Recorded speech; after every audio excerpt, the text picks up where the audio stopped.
You expect me to talk? No, Mr. Bond, I expect you to die.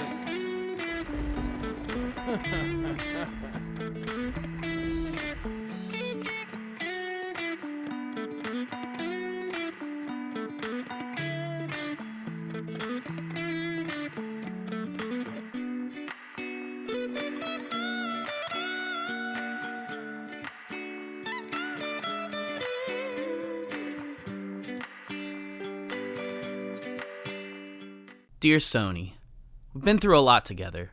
I would argue that you're one of the most important fixtures of my childhood. In all honesty, you're the reason I became a Marvel fan. I'd watched episodes of the 90s Spider-Man series prior, but I didn't really fall in love with the superhero until you guys produced Sam Raimi's Spider-Man in 2002. Seeing Tobey Maguire swing around the concrete jungle that was Sam Raimi's New York blew my 9-year-old mind. You upped the ante with Spider-Man 2, and I loved 3 when it came out.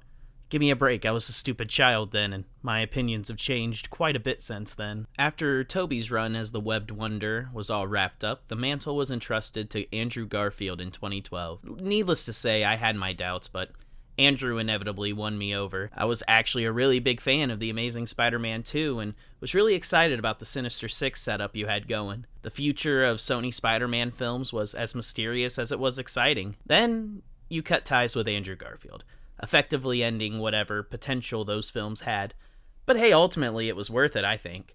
2016 came around, and Captain America Civil War was the latest film in the MCU. With the battle between Earth's mightiest heroes came the introduction of Tom Holland as Spider-Man, in my opinion, the best live-action interpretation of the character. This collaboration between you guys and Marvel Studios was a dream come true for most of us fans. However, that's when it occurred to you that you could piggyback off of the MCU Spidey hype and came out with the Venom movie.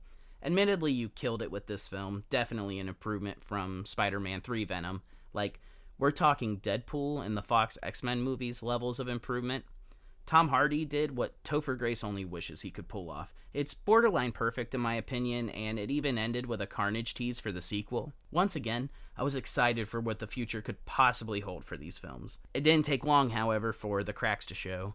2021 saw the release of Let There Be Carnage, and after a long 3-year wait, it was just fine. The story was decent and the interactions between Eddie and Venom were on point. However, I would be remiss if I didn't mention the fact that the PG-13 rating really neutered Woody Harrelson's portrayal of the titular Venom. I'm sorry, but this isn't what Cletus Cassidy fans waited 3 years to see. Specifically, it wasn't what I had waited 3 years to see. But hey, maybe it was just a hiccup, a small bump in the road. Things will pick up in the next film. Oh, if only I knew how wrong I really was. In 2022, it was Morbin time. I was intrigued when Morbius came out, only for it to just be an overall generic experience. However, that wasn't what ruined the film for me. It was the ending and that damn post-credit scene setting up the Sinister Six. I'm not sure how I got here. Has to do with Spider-Man, I think. I'm still figuring this place out, but I think a bunch of guys like us should team up. Could do some good.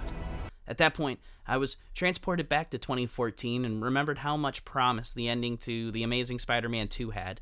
All I could see was how excited I was finally seeing the Sinister Six on the big screen and fight Spider-Man. It's something I've dreamt of since I was a little kid watching the 90s animated series after all, but not like this. Not like this.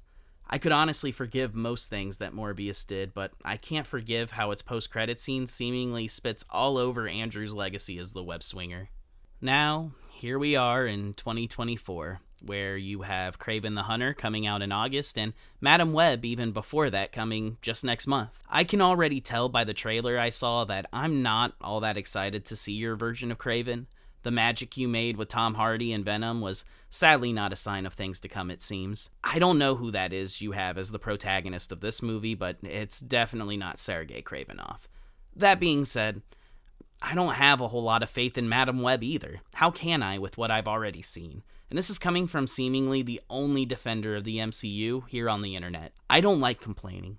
I don't want to fill my channel with a bunch of negativity. I started this channel to talk about movies that I like and the things that make me happy. But I'd be lying to myself if I said that the last couple of movies that have come out of the Sony live-action Spider-Verse just haven't been what I'd hoped that they would be. Call me crazy, but I kind of want the old Sony back.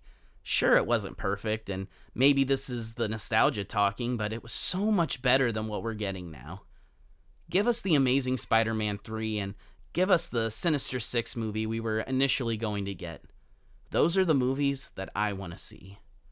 Yours truly, Thomas Goes to the Movies.